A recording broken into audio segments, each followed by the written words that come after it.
All right, it's 7 o'clock. Thank you for joining us on Tuesday at 7 o'clock on your evening.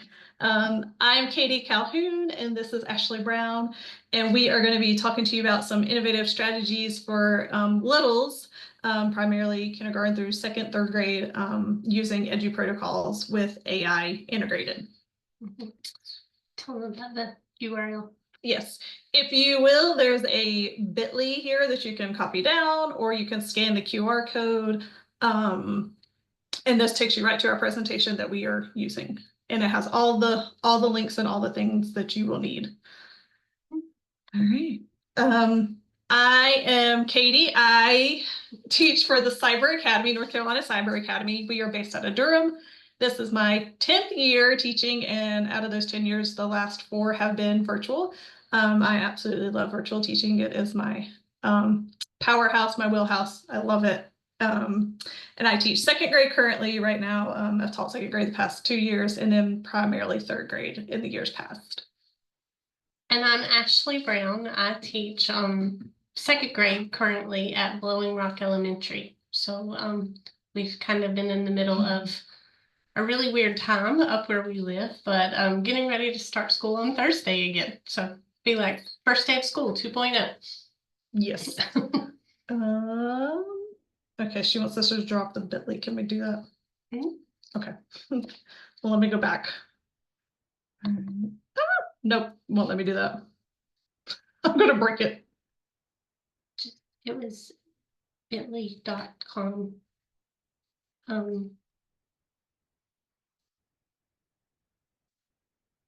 I got it. Yeah.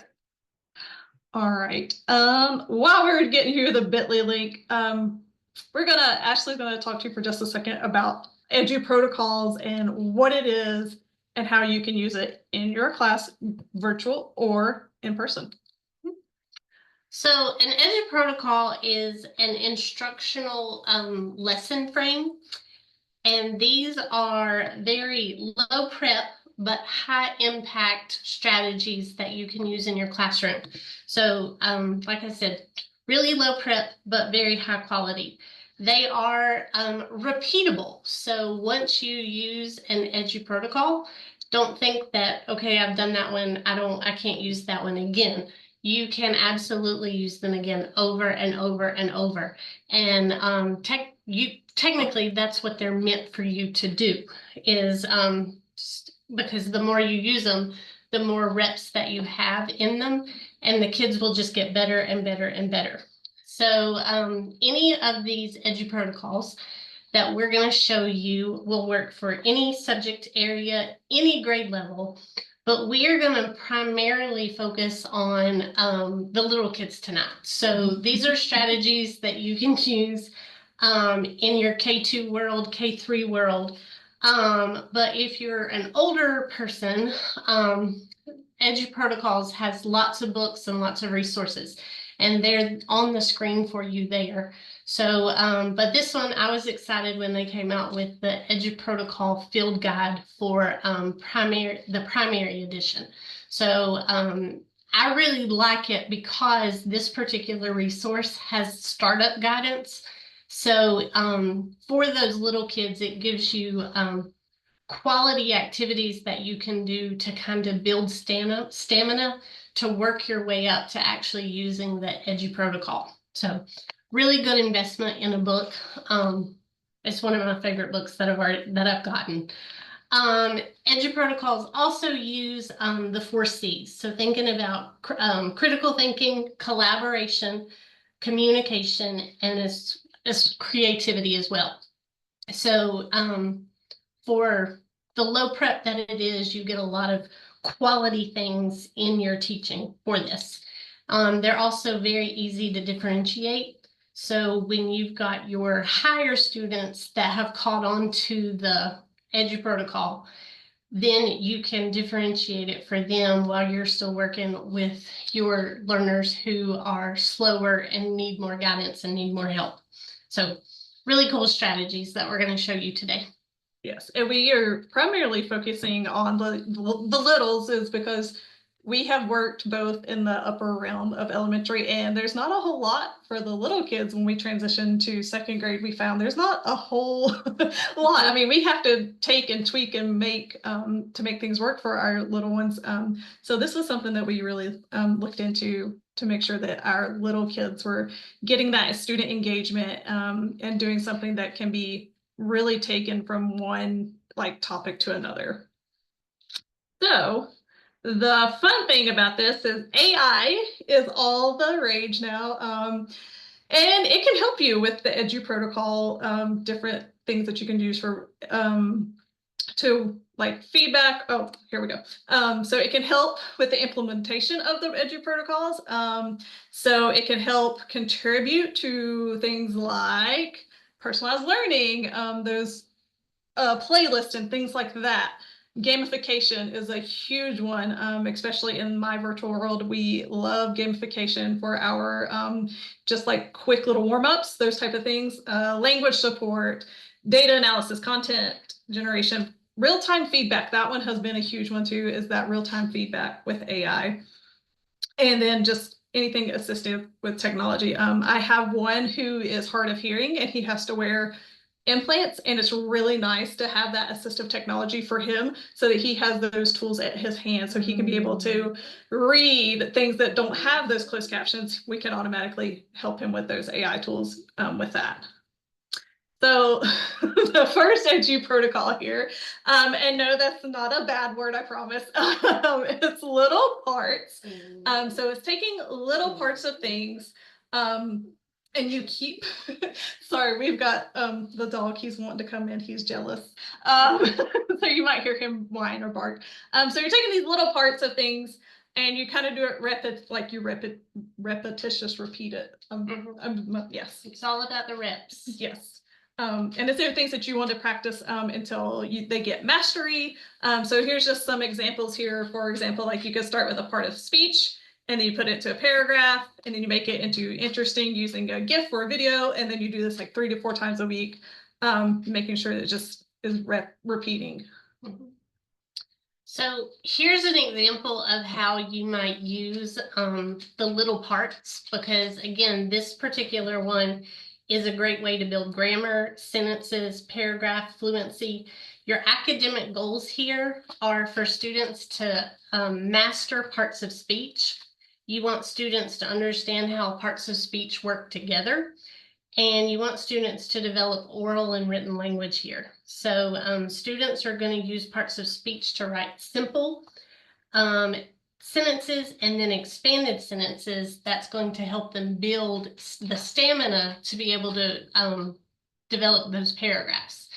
So the EduProtocol here is to show a picture or a video, or it could be a GIF. It could be anything you want really to show. And what you want students to do is to pull out verbs. And in this particular case, singular nouns and plural nouns. That's all they're working on this particular one. So together they could talk about the verbs, talk about the nouns. And then if you are ready and your students are ready, you can hit the next one. If you and your students are ready, then they can use those verbs and those nouns to then go ahead and write a sentence. So you see how the one thing builds and it leads to another. And then once you're good with the verbs and the nouns, then you can add in other parts of speech to your EduProtocol examples. Go ahead and hit the next one. So like, for example, I'm not going to go over this slide with you, but it's in your slide deck. And it will show you like how to add a GIF or a GIF, however you pronounce that, into your slide deck. But you can go ahead and hit the next button. I'll just add a blurb in here. Like my kids absolutely love them. I had started off as doing a caption this, like in our morning meeting, and now you can kind of turn it into actually learning instead of just for something fun. Sorry. There we go. So this is an example of, just using the GIF. And again, the kids talk about the verbs. They use prepositions, adjectives, interjections, nouns. conjunctions, and pronouns to help them talk about and capture what is happening in this little GIF. And then they use all of those words to help them build a sentence, or, as they get ready and as they are ready, build a paragraph. And all about describing that picture. Yes. And you can absolutely use this as a template, as a Google slide. You can put it in and have them work on it in Google Classroom, Canvas, whatever platform you're using. Or you can even print it out and have the GIF up on your smartboard, or something projecting it that way so that they can have it and they can handwrite if you want it that way. So, and here's just an example of how you might deploy this EduProtocol with your littles. Using traditional pencil paper method. It's just as simple as setting up a table with nouns and verbs. This is a 3-part sentence. And then you've got the space to write your sentence at the bottom. And then the other example is showing you how to use Seesaw. But of course, again, as Katie just said, you could use Google Slides, Canvas, Canva, probably even, to kind of make this, because it's all based on that one template, and you use the little parts to kind of put it all together as a whole. Got ahead of you, sorry. So here's how AI can kind of help with this and align with this. So for example, the older kids, this is called 8 parts. We changed it to little parts for our littles. So there's an AI tool called Flippity. It's really cool. I looked into it. It's free. And you can use customized flashcards to help them. If you're, especially in math, you could use those flashcards with math. Or when we're teaching phonics, it can help with those short vowels, long vowels, anything, digraphs, blends. And so you can customize them however you want. They already have pre-made sets. It's kind of like Quizlet, but it's more customizable, I think, and more kid-friendly for them. So there is, I'll see if it will let me exit out of here. I had it, there it is. So this is kind of what Flippity is. This is how it is, how it looks. And here's the flashcards, but as you can see, there's a whole lot other tools that you can use to help with this. So this is just one part of the AI that can help with this little part of the protocols. I'm sorry, I'm trying to click back over here. It won't let me. So that is just one thing with AI and how it can work. And there's links to all of these AI tools that I'm using today. They're going to be in here as well. So another EduProtocol is called Fast and Curious. And this is where you would do one quick rep of something that is gamified, used to review. And the cool thing about Fast and Curious is that you're taking something that's like a quiz program that you would typically think of as like an assessment tool, and you're turning it into an instructional tool. And you do this kind of in a 2-step process. So with Fast and Curious, you have students, number one, take some sort of quiz, a pretest of some sort. You give them immediate feedback on 1 or 2 of the questions that you see as a class they miss the most, and then they immediately take that quiz one more time. So it's just that repeated over and over and over. So it's literally like 6 to 8 minutes of your instructional day. But what you are trying to do, and the instructional lens you can think of this through, is that you're giving, number one, immediate feedback, and then you're not necessarily in Fast and Curious focused on individual progress. You're more focused on whole class progress. So it's really about the growth as a whole, as opposed to like an individual student success or something like that. So as far as academic goals here, the students are building fluency in a subject matter. It could be any subject matter. I tend to think of like math fluency facts here, but it can also be sight words. It can be letter sounds. Just thinking in the K2 realm of what this might look like.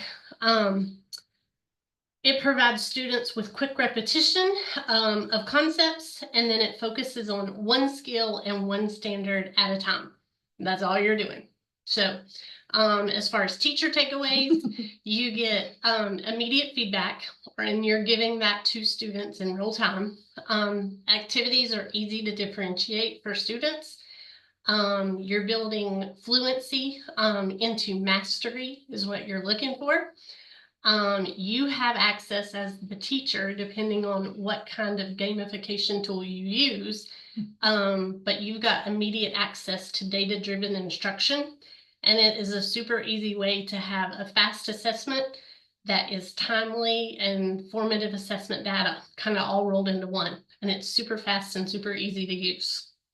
And saves your sanity. Absolutely. So yes. So again, you can kind of think about this, use it with any tool for any purpose. My go-to is Gimkit or Quizzes, but you can also use Bookit, 99 Math, WordWall. All of those things will work. So whatever tool, whatever purpose. And then, so kind of the lesson plan type thing, or the idea is that, again, you do one rep, you give the feedback, and you immediately do it again. And so Monday, Tuesday, Wednesday, you might dig a little deeper into what are we struggling with? What do we really need to work on here? Thursday, you do the same thing again. And then if you need to, Friday, this can be a quiz grade if you want. Doesn't have to be, but if you want it to be, it can be. So again, you're working though toward whole class progress. And I know when I do this with my kids, we kind of had just gotten in a real good groove with Fast and Curious. And then we've been out of school for 3 weeks for a hurricane. But what we were working on was addition fluency facts within 20. And so we would set a class goal on Monday that we wanted to get 85% correct. Whole class, 85%. And so if we did that Monday, that rarely ever happened, but then we would take Tuesday, we would take Wednesday, and by Thursday, they usually had it. Sometimes we went into Friday, but most of the time they met their class goal as early as Wednesday, usually by definitely Thursday. And you can always work towards that class goal and use some type of incentive. I know my kids, even though Gimkit and Bookit are the gamification part, they love to play it no matter what. So you could even say, all right, 85% if we meet this goal, then we'll play Gimkit on Thursday or whatever, or Bookit. And it doesn't even have to be a Bookit or a Gimkit that's based on that fluency that you're practicing. It could just be a fun, like, name the Disney character, whatever. They love to play it. And so that's another thing you could do, is just have that incentive, like, all right, guys, because I know my kids are real good too about pointing out, like, guys, let's do it, and encouraging each other, like, let's get it. And they're real quick, like real sweet at that age, and they really support each other. So they were always like, let's get that so that we can get our prize. So those incentives are always a good idea too. Mm-hmm. So, and then here's just some data to kind of back up the research behind Fast and Curious of, the repetition data. So this is the curve of forgetting. And so you can kind of see just with as far as one time, how easily they forget, and then your success level, I guess is a good way to say that, greatly increases with each repetition. So again, it's all about the reps and getting better as a whole class for this particular one. And then thinking about, you could do this on paper, but again, you've got the technology tools to help you. And most of those Gimkit, Bookit, all of those usually have like a free one. So don't feel like that you have to go out and purchase a subscription, because most of the time for what I use it for, I just use the free version and keep on going. Yep. All right, and here's our. And then also you have the research of ipsative teaching, or ipsative learning and assessment, where you would give the feedback, and then use that progress over and over and over. So it's a very good reflection piece. The students can see the reflection. The students can immediately see what they need to work on and get better at. And then you give the assessment again and then again, working towards that mastery. And here's our AI that comes into play with it. So, of course, that the fast and curious, of course, like we said, wants to be fast. It wants to be, repeated through, only 7 or 8 minutes. So quizzes and Kahoot, I know, are two of the main ones that are excellent. 99 Math, I know, is another great one too. And these usually have the AI to analyze the data. I know Quizzes has now put in a mastery path one, so that one's super cool, and they can see their little character climbing up the mountain as they progress through mastery. So that one's really nice. And I think, I can't remember if I have to go back and look, but a lot of these tools now will have a feedback tool already embedded into it. I know Magic School AI is one that does you can click on their feedback tool and it will help you come up with immediate feedback. So it is really nice to have those AI tools in your back pocket when you're trying to help with things like this. So it's just a quick repeated practice to build that fluency. And there's all kinds of AI out there that can help with it. All right, and then our last EduProtocol that we're going to share with you today, there are others, but we're going to highlight 3. This is the one called Sketch and Tell. So what this does is you draw a piece or a certain portion of the lesson that you really want to highlight and focus on. They simply just draw it, and then they explain or they tell about it. So it's basically just drawing and writing. Really, really easy to do. And again, pencil, paper, any kind of technology tool you want to use, you can make this one work. So Sketch and Tell, though, it's going to allow students to visualize their response and draw it first, which is a good entry point for those kids who aren't the best writers. So usually once they can visualize it and they can get something down on paper, then the writing can come. But that's a good kind of entry point for everybody for this one. And so what this one would look like is you would provide students with a lesson resource. This can be a passage. This can be a quick little video. This could be just a picture, but any kind of lesson resource. You're going to want to prep the students by posing some sort of question. It can be as broad as what is the main idea, or you can drill down and be very specific. What are the layers of the earth? Any type of question you want to ask. And then you give students the time to dig into the resource that you're going to give them. Again, back to that step number 1. So once they've dug into that, they know what question they're trying to answer. You give them time to sketch it. They share it with a partner, kind of talk through it with that partner for a second, and then they tell about it. Really, really easy. Sketch, share it with a partner, and then tell. So here are some examples. We were getting ready to kind of dip our toe into this one before we were out for a hurricane. So I found these examples on the primary EduProtocols page. So sharing some other people's work for this one. But you can just simply see that on paper, they drew a picture and then they were able to write about it as far as the peacemakers and what they do. Another example would be to kind of taking it a step further. Instead of sketch and tell, you can kind of remix it for a build and tell. So working on some math facts here, they are building ways to show the number 10. And once they build it, then they can tell about it. And so this particular one was done with some computer help inside of Seesaw. So they built the TENS frame in Seesaw, and then they recorded themselves talking about it or doing the explaining or the telling. So another good way to kind of remix this for students to do it in a different way. And then a third example here. Again, this was a Seesaw example, and you can click play.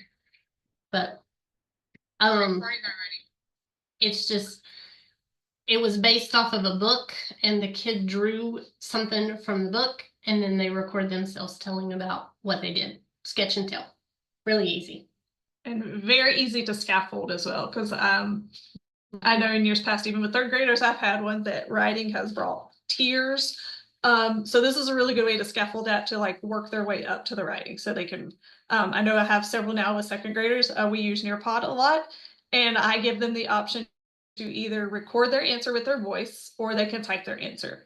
And if they're one of those that are struggling with writing and they're struggling with reading, they almost always use the record button to record their answers with. So, and then my high flyers, they love to type out their big long paragraphs. So it kind of is self-scaffolding, if you will. So it's going to keep going. So again, aligning the AI with this, of course, Seesaw is one that she just mentioned. Seesaw is a great tool. There is a free version for it that you can, and a lot of the Seesaws, you can even just go in and Google, you can search on Seesaw templates, and there will probably be a template already made for you, and you can just use it and go. That is the nice thing about Seesaw, is that it is teacher communities that are already created things for you already in there. So it makes it easy for the students to be able to draw it and explain it. They can record it. They have the record button in Seesaw. They have the typing tool in Seesaw, just the same. So that's the one way that AI can incorporate that as well. All right. So what AI tools are available? There is a whole list of AI tools out there. The nice thing is, I use AI a lot. I think it's fascinating. And Ashley over here is one of those that's like, I'm not gonna touch it. But I use GPT a lot. It is free. You can have the free version. It will create lesson plans for you. It will do whatever you need. You just tell it what it needs and it will spit it right out for you. Magic School AI is another one that is great for teachers. The free versions, very good. I'm going to show you a few of these AI tools just to kind of give you some examples of what they are. School AI is a little less overwhelming than Magic School AI, so it's toned down a lot. CurryPod, I am an ambassador for CurryPod. I love CurryPod. So if you're one of those that lives and dies by Google Slides or slides in general, CurryPod is the way to go. And I will show you that one.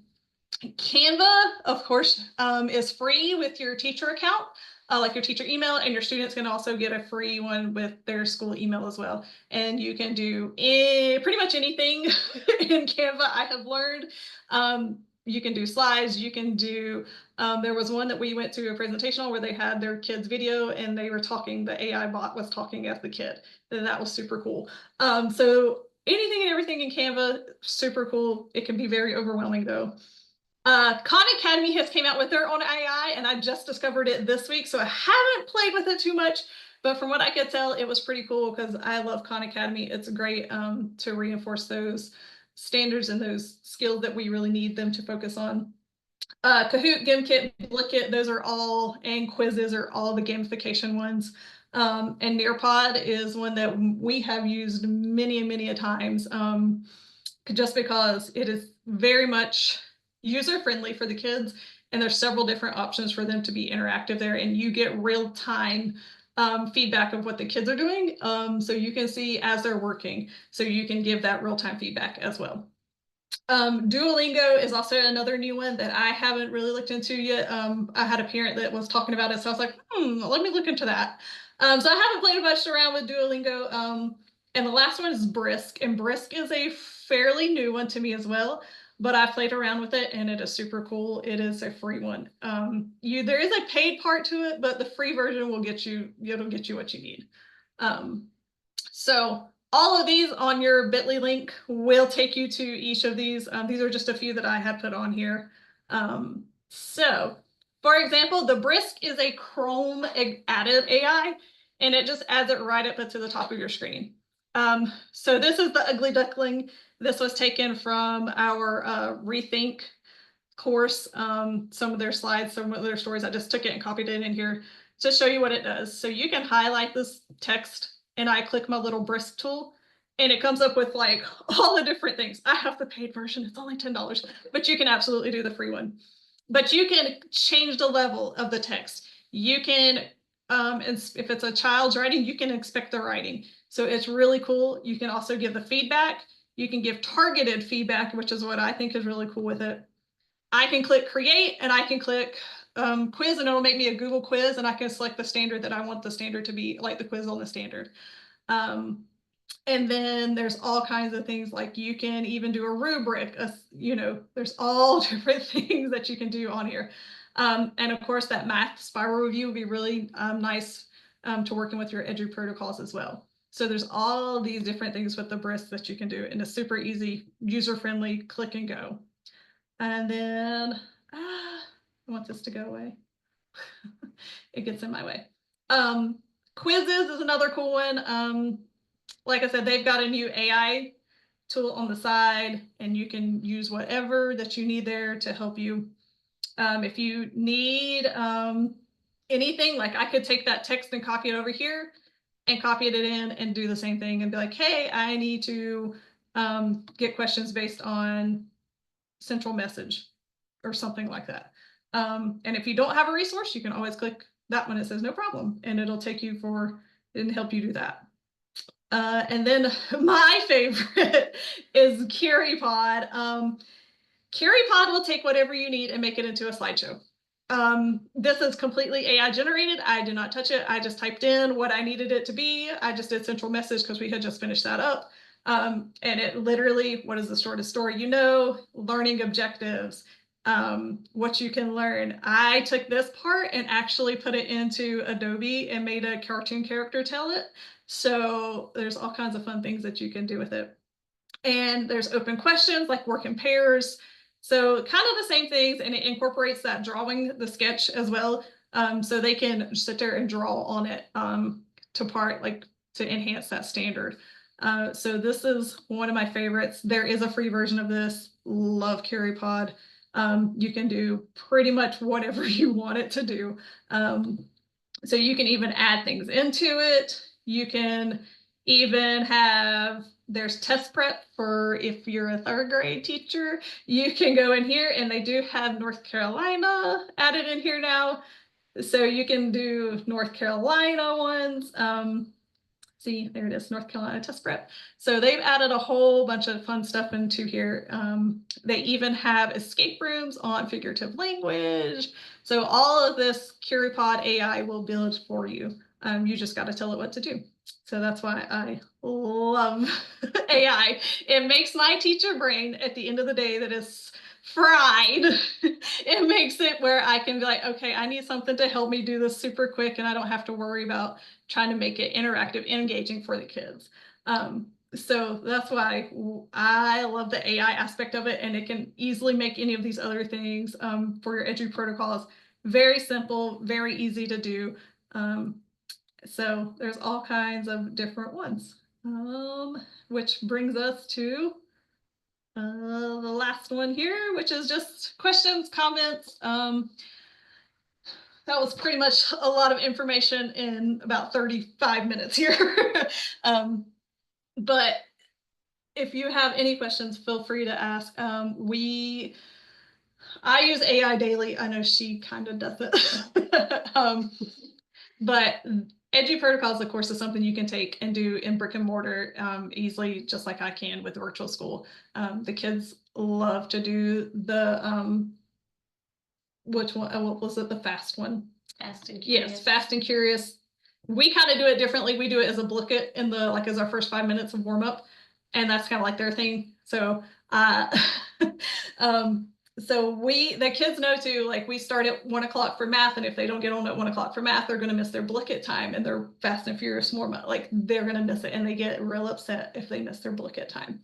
So all of this is very easily, like I said, brick and mortar or virtual, or you can mix and match. Use your some of this in your brick and mortar school, like a station. You could easily turn into a station rotation. So really? Very easy process. Mm-hmm. Yeah. And that book that we showed you at the beginning, that was the from EduProtocols, the field guide. If I got mine off of Amazon, and it's probably the best $25 I've spent.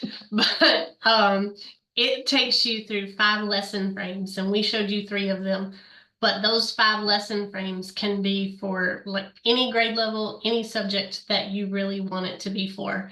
And when you look at the field guide, it will even give you URL or like links to go to where they have already done pre-done EduProtocols set up for you in Seesaw, in PowerPoint, lots of things that are already done. So again, it was well worth the price of the book to get those lessons that were already pre-done. And then once you've got kind of the general idea of what to do, it's super quick just to make your own. But yeah, so a little building on your back end part, but like once you get it and got it, you're good.